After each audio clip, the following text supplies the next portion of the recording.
वो टाइम पे मैं यूके में था. I was just working in a normal job, and by chance I got a chance to meet obviously Mr. A. Rahman, right? All our favorite music directors. So वो time पे 2008, I got the chance, and he invited me to India, and I came to India for the first time as an adult, and I sang the song. And after that, 2 साल के लिए I wasn't doing anything. And all of a sudden the Bollywood door opened, and I started like वो time पे मैं कभी मुंबई में कभी नहीं आए थे. So yeah, this opened, and one of the first studios I came to was Meet Brothers Studio. So much information is going out. हम बहुत promotions करते हैं for our songs, but background information, something like if you guys know many hit songs जो Bollywood में है from different music directors are also recorded at the Meet Brothers Studio. I know so many new music directors who have come from working from the Meet Brothers Studio. So it's a very musical hub. Many artists are coming from there, launched from there. The big songs they have are because of these guys, and they're very young. So it's very you think, "Arey, they're so young," but they've done so much for many people. So we have a new actor here. We have a new young, fresh person with us, and I think we should talk about him something. देखिए life में सबसे पहली चीज़ होती है energy. अगर यहाँ जितने लोग आए हैं, if they were very tired and exhausted, हो सकता है यहाँ पहुँच ही नहीं पाते. ये दोनों जब हमारे स्टूडियो आए तो उनकी एनर्जी बहुत अच्छी थी. दे वर वेरी परसिस्टेंट कि नहीं सर आपके साथ काम करना है. You know there is so much talent in this world, but only people are very persistent and consistent make it there. तो जय भाई ने तो हमें छोड़ा ही नहीं. भाई मुझे पता लग चुका है कि आप लोग सबके साथ काम करते हो, तो मेरे पास तो बहुत टैलेंट भर के होगा. तो then I think he didn't give up. That was the number one. सी गाना आज सबको पसंद आ रहा है, लेकिन उसके पीछे like very well as said what is the secret. The secret is इस भाई ने बहुत मेहनत करी, इन लोगों ने इसको बहुत ट्रस्ट करा, and you know this is like a team work. And then finally we have a superstar भाई हमारा. ये हाँ नया चेहरा नहीं है भाई, बहुत बड़ा चेहरा है. हाँ हमारा फेवरेट स्टार है हमारा, यू नो टीवी का और वेब का. So I will let him talk कि क्या मज़ा आया शूटिंग में, और बार मीत ब्रदर्स के साथ क्यों काम कर रहे हो भाई. कौन नहीं करना चाहेगा, ऑनेस्टली बताइए. तो I have done a lot of TV and lot of web, but music videos की जर्नी मेरी 1 साल पहले स्टार्ट हुई है. I have done quite a few music videos. But जब मुझे पता चला कि मीत ब्रोस का एक गाना है which was approach to me, which was the last song that I did with them, थोड़ी थोड़ी सांस. I felt that wow, okay, this is like a big pinnacle for me. Okay, music industry में MB brothers, Meet Bros and MB Music is like a pinnacle. और उनके साथ अगर आप करो तो as an actor मेरे लिए बहुत बड़ी बात थी, क्योंकि I am going a level up, you know, working with them. So honestly, and when I got the second song, it was like Sone Pe Suhaga. So I have no words. I was just really excited to work with both these brothers of mine. I would like to add that Nish, of course we know that you know ये काफ़ी काम किया है इन्होंने, और बहुत known face है, बहुत ज़बरदस्त फॉलोइंग है इनकी, बहुत फ़ैन फॉलोइंग है. और मोस्टली जो लोग ऑलरेडी बहुत अच्छा कर रहे होते हैं ना, वो बहुत रेयर होता है कि मान ये बात को एक्सेप्ट करें कि अगर कोई नई, जैसे इसमें जो फीचर है इनके साथ ऑपोजिट जो लड़की हैं Nishita, she is a newcomer, ये पहली बार कैमरा फेस किया उन्होंने. तो मोस्टली लोग ऐसे मना करते हैं कि नहीं हम न्यू कमर्स के साथ काम नहीं करेंगे. तो बहुत कॉन्फिडेंस खुद में चाहिए होता है कि आप किसी लड़की को बोले हाँ ठीक है मैं करूँगा तेरे साथ. उसके लिए पहले we all need to clap for this boy. Yes, actually. You know, I was a newcomer once. We all have had our first day in the industry. And there were few actors and few people who were not very fair to me, you know, in the beginning, because I was a newcomer.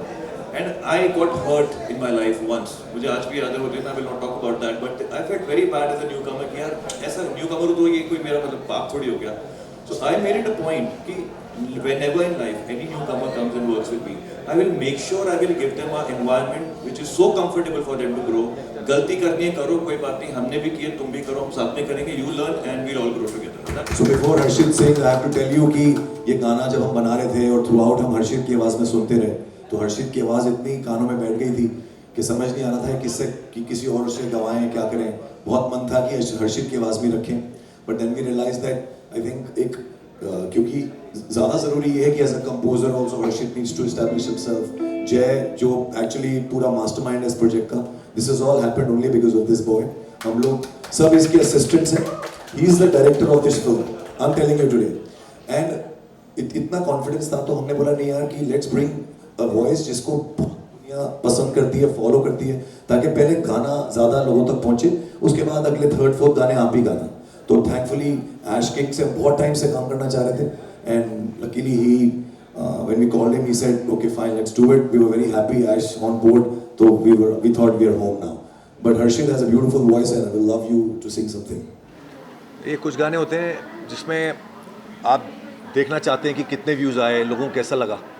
कुछ गाने होते हैं जिनके लिए हम view देखते ही नहीं हैं, जिनके लिए हम कभी चेक भी नहीं करते कि व्यू आ भी रहे कि नहीं, क्योंकि हमें मालूम है ये गाना ज़िंदगी में अपनी जगह बनाएगा.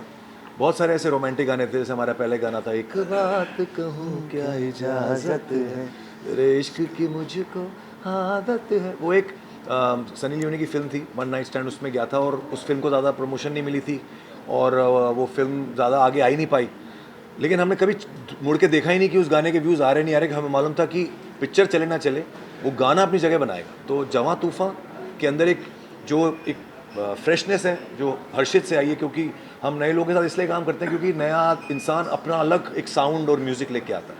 तो हर्षित ने जब हमें जवां तूफ़ान का सोल जो जब गा के सुनाया, जो कि कैसे उसकी एक वाइब है उसके दिमाग में, तो हमें इतनी अच्छी लगी दोनों को. पहले हरमीत ने सुना, हरमीत ने फिर मेरे को बोला भाई बहुत तगड़ा गाना एक बार सुन लेना. तो मैंने कहा हरमीत बोल रहा है, हरमीत तारीफ़ कम करता है, तो मैंने कहा अगर बोल रहा है तो कुछ बात होगी. तो फिर मैं मिला, मैंने सुना बेसिक, तो हमने कहा इसको बहुत अच्छा बनाया जा सकता है तो इसको करते हैं. फिर वो ऐसे एक बन गया गाना. और अब इसमें एक और बहुत बड़ी बात थी कि जो नया जज्बा होता है, नई टीम का जज्बा, तो हमारे जय तन्ना जी ने लिरिक्स लिखे हैं, ये तूफ़ान की तरह हमारे पीछे पड़ गए कि भाई इस गाने को अच्छे से बनाना है और अच्छे से प्रोग्राम करना है, मिक्स करना है. तो आज मीत ब्रदर्स हैं, लेकिन हम लोग अपनी टीम की वजह से, अपने भाइयों की वजह से हैं, आप लोगों की वजह से हैं. आप लोग हमें रिकॉर्ड करते हैं, इंटरव्यू करते हैं, तो बात बाहर तक जाती है. हम बस यही कहना चाहते हैं कि it's a very pure song. ऐसा नहीं है कि ये कहीं राग, कहीं किसी से कॉपी हुआ है कुछ. It's very original song. और आजकल आपको पता है ओरिजिनल कम बनता है, रिक्रिएशंस हो रही हैं. तो मीडिया को यही कहना चाहेंगे कि भाई अगर आप सब लोग बहुत खुद ही जवां हैं, इसको तूफ़ान की तरह बस फैला दीजिए. और जय तन्ना जी ने क्या सोच के लिखा, इसको किसके ख्यालों में कौन सी थी वो कन्या जिसको तूफ़ान की तरह तुमने लिख दिया. लिरिसिस्ट जो होते हैं ना, उनका एक चीज़ अच्छी ये बात होती है कि वो तो स्टोरी आपसे लेते हैं. आपका दिल टूटेगा तो मेरी दुकान चलेगी और आपको प्यार होगा तो भी मेरी दुकान चलेगी. खुद का दिल तोड़वाऊंगा तो मेरी दुकान थोड़ी देर के लिए पॉज पे आ जाएगी. तो मैं बस मैंने एक्चुअली ऐसी एक सिचुएशन देखी है एक टाइम पे मेरी लाइफ में. तब तो मैं बहुत ही मतलब एक रिटेल शॉप में काम करता था, तब की बात है. मैंने सच में एक लड़की को बहुत ही एक जवां तूफ़ान में फुल भीगते हुए एक लड़के को मिलते हुए देखा है. जब सारी चीज़ें बंद हो रही थी, दुकानें बंद हो रही थी, और लड़की भाग के बस सिर्फ उसको मिलने आई थी और वो लड़के ने लिटरली दरवाज़ा रोका था. ये सिचुएशन मेरे दिमाग में छप गई थी और ये बहुत पुरानी बात है वैसे. और बड़ी बात ये थी कि तूफ़ान तो हमने बहुत देखे हैं, लेकिन ये जो वर्ड है ना जवां तूफ़ान, ये नई चीज़ में क्या लाता है कि ये तूफ़ान उस चीज़ का है कि दिल में जो तूफ़ान उमड़ता है ना, आप जब भी किसी को दूर से देख के इतना पसंद कर जाओ कि योर हार्ट इज़ रेसिंग, और वही व्यक्ति जब पास आ जाए ना तो वही धड़कन रुक जाती है. और ये जो दोनों के बीच का जो तूफ़ान है ना, जब वो प्यार का तूफ़ान पीक पे हो ना, उसको जवां तूफ़ान बोलते हैं. मैं लिरिक्स लेके गया, लेकिन वो बोलते ना कि जौहरे की नज़र जो होनी चाहिए. मैं तो इस गाने को भीग जाना बोला था, क्योंकि इसका एक है कि लास्ट लाइन आती है कि जवां तूफ़ान में तेरा भीग जाना. तो मैं जब इनके पास भी लेके आया, मैंने दोनों को बोला, बोले गाना है भीग जाना भीग जाना भीग जाना. ये इन दोनों का कहना था कि यार तू समझ नहीं रहा है बात को अभी भी. तेरे गाने में एक ऐसी चीज़ तूने लिखी है जो एक्चुअली में बहुत अलग टाइटल है, एक ब्रांड बनती है, और वो है जवां तूफ़ान. वरना हमको ही पता नहीं चला था कि नो अच्छा जवां तूफ़ान कुछ है. काफ़ी बार होता है लिखने वाले लिखते हैं, but it's their talent to actually see कि सही बात क्या है, गलत बात क्या है. आप जैसे मुझे मनमीत ने बहुत एक अच्छी चीज़ सिखाई थी लिखते वक्त, कि जय हमेशा ये सोचो कि एक्शनेबल लिरिक्स क्या होते हैं. मतलब मैं तो मेटाफोरिक भी लिख सकता हूँ ना, मैं चांद तारों की बातें भी कर सकता हूँ, लेकिन सच बात यह है कि हम चांद तारे तोड़ के किसी के लिए नहीं ला सकते. ये सही बात है. दैट्स व्हेन मनमीत ने मुझे सिखाया कि क्या कुछ ऐसा लिख सकते हैं जो सच में एक्शनेबल हो. जो वीडियो में हमको दिखता है कि मेरे सीने से आके गले लग जा तू, या सीने से लग जा तू, तो ये एक्शनेबल पॉइंट है. कोई ऐसी बात नहीं मैं तेरे लिए तारे तोड़ के लाऊंगा. तारे तोड़ने के लिए तो आजकल कोई लड़की बोलती भी नहीं. आज की लड़कियां कहाँ बोलती हैं तारे तोड़ लाओ, वो सिर्फ कहती है हमारे लिए एक इंस्टा रील बना दो बस. देखिए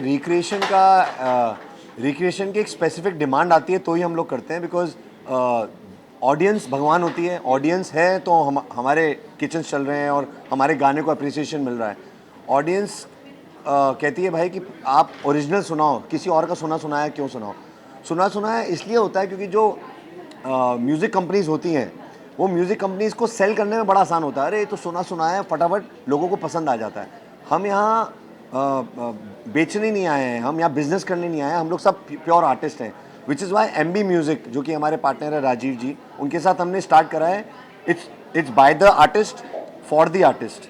मतलब एक आर्टिस्ट दूसरे आर्टिस्टों के लिए लेबल खोला है। हम लोग यहाँ बिजनेस तो अपने आप हो ही जाएगा, लेकिन वेरी इंपॉर्टेंट कि वी अंडरस्टैंड द इमोशंस, क्योंकि आज ये लोग और 10 लेबल के पास जाएंगे, लेकिन जो एक्सपीरियंस है हर स्टेप पे, lyrics, composition, programming, press interviews, हर चीज़ को कैसे इंपॉर्टेंस दी जाती है, एक आर्टिस्ट को कैसे रिस्पेक्ट मिलनी चाहिए, इसलिए हमने लेबल खोला है। और इसलिए हम लोग रिक्रिएशन नहीं करना चाहते, हम ओरिजिनल्स करना चाहते हैं, बिकॉज ये लोग ओरिजिनल लेके आए हैं हमारे पास। और दूसरी बात यह है कि अभी इतना ओरिजिनल म्यूज़िक इस वक्त दिमाग में है। अभी मुझे लगता है कि हरमीत और मेरी अभी जर्नी शुरू हुई है। अभी आपने हमारा मेरे ख्याल से सिर्फ 15-20% म्यूज़िक सुना है जो हमारे अंदर है। तो अभी अगले 10 साल में हमको बहुत कुछ नया लेके आना है जो आप लोग ज़िंदगी भर सुन सकें, एंजॉय कर सकें, आपकी फैमिलीज़, आपके बच्चे। हमारे गानों पे छोटे बच्चे बहुत डांस करते हैं, तो हम वो खुशियाँ और 10 साल देना चाहते हैं और वो ओरिजिनल म्यूज़िक से हो पाएगा। देखिए इसमें कोई शक ही नहीं है कि बड़े लेवल पे ऑडियंस ज़्यादा होती है तो पुश मिलता है, लेकिन बड़ा लेवल कितना ही म्यूज़िक रिलीज़ कर पाएगा, तो बाकी म्यूज़िक का क्या होगा। इसलिए हमने MB म्यूज़िक खोला। आज भगवान की दया से हमारे 4 मिलियन सब्सक्राइबर्स हैं और हम गाने इसलिए लेके आते हैं कि जैसे बहुत सारा टैलेंट इंडिया में अब आ रहा है और अब जय जैसे बहुत अच्छे गाने इनके साथ और भी 2-3 कर रहे हैं हम। इतने अच्छे गाने हैं और अगर वो बड़े लेवल के लिए वेट करेंगे तो इनको वेटिंग में उनकी जो काली दाढ़ी सफ़ेद हो जाएगी।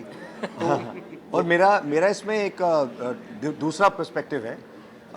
हम लोगों ने जब ये लेबल खोला तो हमने रिसर्च करा कि हम लोग बड़े लेबल्स के अगेंस्ट कैसे खड़े होंगे, और मुझे आपका सवाल बहुत ही इंटेलिजेंट लगा। बहुत रेयरली इतने टेक्निकल सवाल आते हैं।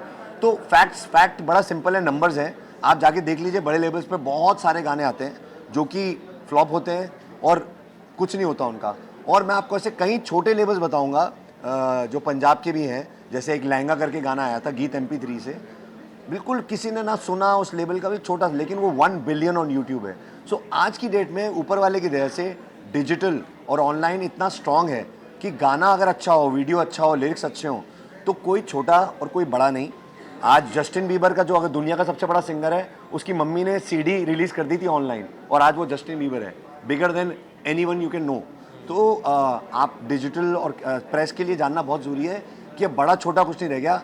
अच्छा content is everything. Good work, good hard work, intention, honesty और मेहनत से चल सकता है, चाहे छोटा लेवल हो या बड़ा लेवल हो। ये आपके जितने भी व्यूअर्स हैं उनको ये जानना बहुत ज़रूरी है।